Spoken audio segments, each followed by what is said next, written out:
नार्वेकर जी, आप ये कह रहे हैं कि फेक नैरेटिव था, आपने सीखा बहुत कुछ उससे और अब नहीं चलने देंगे, लेकिन आपके साथी सहयोगी शिंदे जी कहते हैं कि देखिए 400 पार का नारा भी नहीं देना चाहिए था, उसने भी इसी नैरेटिव का समर्थन किया, तो वो भी अति महत्वाकांक्षी था और उसने नुकसान पहुंचाया।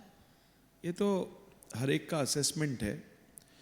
हमें विश्वास था कि हमें 400 से ज़्यादा सीट मिलनी चाहिए। मैंने कुछ परिस्थितियाँ आपको बताई जिस वजह से शायद हम इन सीटों पे जितनी अपेक्षा थी उतनी नहीं जीत पाए, लेकिन इतना आपको निश्चित रूप से बता सकता हूँ कि भारत में पंडित नेहरू जी के बाद पहली बार कोई व्यक्ति तीसरी बार लगातार प्रधानमंत्री बना है। कोई भी दल तीसरी बार लगातार सत्ता में आया है। 15 साल तक देश का विश्वास जीतना, सरकार में रहना, ये साधारण बात नहीं है। जो फेल हुआ बच्चा है वो 35% मार्क लेता है तो उसे बहुत खुशी होती है। जो मेरिट लिस्टर रहता है, जिसे 90% मार्क आते हैं, उसे एक एग्ज़ाम में 80% मार्क आते हैं तो वो निश्चित रूप से दुखी होता है। लेकिन आज जो डिस्टिंक्शन में पास हुआ है उसे आप हारा हुआ कहते हो, और जो हार चुका है उसकी हार को आप मना रहे हो। ये लॉजिक अभी तक समझ में नहीं आई। लेकिन राहुल नार्वेकर जी, महाराष्ट्र में का जो सब्जेक्ट था, मतलब तमाम जो सब्जेक्ट्स थे अलग अलग राज्यों के अगर देखें तो मार्कशीट में जो महाराष्ट्र का सब्जेक्ट था उसमें नुकसान हुआ बीजेपी को। आपका स्ट्राइक रेट तो शिंदे जी से खराब रहा ना, शिंदे जी का स्ट्राइक रेट तो आपसे बेटर था, 28 सीट लड़कर भी आप उनसे स्ट्राइक रेट में कम रहे, तो 9 सीटें आपने जीती 28 में से। तो ये जो सब्जेक्ट है महाराष्ट्र वाला, वो दिक्कत कर गया आपको वहां पहुंचने में मेजॉरिटी मार्क में, तो अब फिर विधानसभा में भी तो वो दिक्कत कर सकता है ना।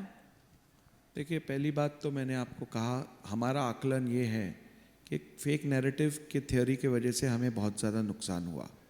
इसमें कोई शंका नहीं है कि जितना यश हमें अपेक्षित था उतना हमें मिला नहीं, लेकिन लोकसभा का परफॉर्मेंस विधानसभा में रिपीट होगा, ये मैं आपको यकीन के साथ कह सकता हूँ।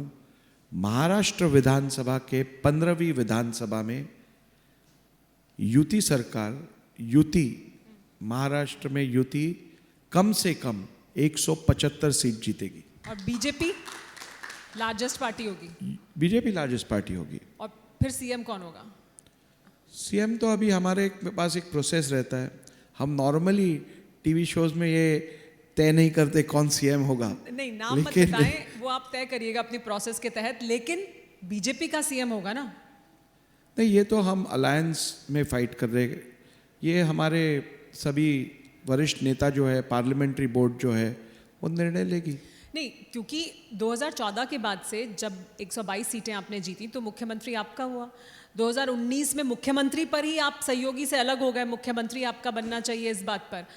अब वो अलग मजबूरी हो गई आपकी कि आपने जब शिंदे जी को साथ में लिया तो उनके पास कम सीट, लेकिन उन्हें मुख्यमंत्री बनाया आपने। अब तो फ्रेश इलेक्शन है, अब तो सब मैदान में सामने है, तो अब जब मैदान में सामने उतरेंगे और आप लार्जेस्ट पार्टी होंगे तो मुख्यमंत्री फिर बीजेपी का ही होगा ना।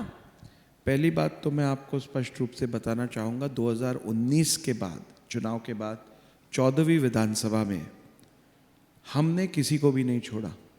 जो तय हुआ था, भारतीय जनता पार्टी की 105 सीटें चुन के आई थी, तत्कालीन शिवसेना की 55 सीटें चुन के आई थी, लगभग डबल सीटें भारतीय जनता पार्टी की आई थी। और चुनाव के पहले भी भारतीय जनता पार्टी और शिवसेना में ये तय था कि मुख्यमंत्री भारतीय जनता पार्टी का बनेगा। जब आदरणीय मोदी जी ने देवेंद्र जी के नेतृत्व में अगली सरकार बनेगी, ये रैली में कहा था, उसी मंच पे उद्धव ठाकरे बैठकर ताली बजा रहे थे।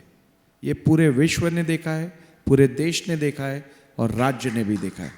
नहीं, हम पीछे की बात कर ही नहीं रहे, हम तो आगे की बात कर रहे हैं कि अब फ्रेश स्लेट है, फ्रेश इलेक्शन है, तो अब एकनाथ शिंदे जी के नाम पर आप चुनाव लड़ रहे हैं या देवेंद्र फडणवीस के नाम पर? मुख्यमंत्री का नाम कौन है? ये चुनाव हम गुड गवर्नेंस के ऊपर लड़ रहे हैं, ये चुनाव हम डेवलपमेंट के ऊपर लड़ रहे हैं, ये चुनाव हम प्रभावी नेतृत्व के नाम पे लड़ रहे हैं। और मैं समझता हूँ एकनाथ शिंदे जी हो, देवेंद्र जी फडणवीस हो या अजित पवार जी हो, ये तीनों बहुत ही सक्षम और प्रभावी नेता है जिन्होंने राज्य को एक नई ऊंचाई दिलवाई है। आज राज्य में जिस प्रकार का अभूतपूर्व विकास हो रहा है, आज राज्य में आप देखोगे तो Samruddhi highway game changer infrastructure project बना है। कोस्टल रोड, आपको दक्षिण मुंबई से एयरपोर्ट जाने को 1.5 घंटा 2 घंटा लगते थे, आज 20 मिनट में आप एयरपोर्ट पहुंच जाते हो। आज अटल सेतु 22 किलोमीटर का एशिया में सबसे बड़ा सी ब्रिज हमने बना के दिखाया है। महाराष्ट्र आज देश का most preferred investments place destination है। हमारा maximum FDI foreign direct investments आज भी महाराष्ट्र नंबर 1 पे है। तो इन सब चीज़ों के आधार पर महायुति ये वापस सरकार पे आएगी।